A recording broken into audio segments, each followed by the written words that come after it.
Yo, what's up mga ka-Shepi? Once again, this is Chef DK and eto, latest na balita.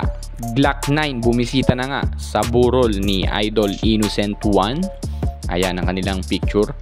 At alam naman natin na isa sa industriya ng rap at matatawag nating isa sa mga matatag na sandigan ng Pinoy rap dito sa bansa. At ito rin ang Breezy Girls and Breezy Boys. Ayan, bumisita rin sila sa burol ng ating namayapang idol na walang iba kundi si Innocent 1. At ayan ang mga miyembro ng Chakra, nandyan din sila syempre.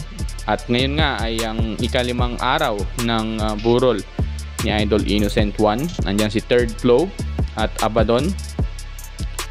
At talaga namang buhos ang pakikiramay ng rap community dito sa burol ng ating idol na walang iba kundi si Innocent 1. Rest in peace, brother, at nakikiramay tayo sa pamilya ng naulila ni Steve Dikina Bohol, ang kanyang tunay na pangalan.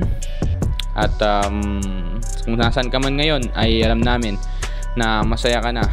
At sa dami ng nagmamahal sa'yo ay yung respeto ay palaging nandyan.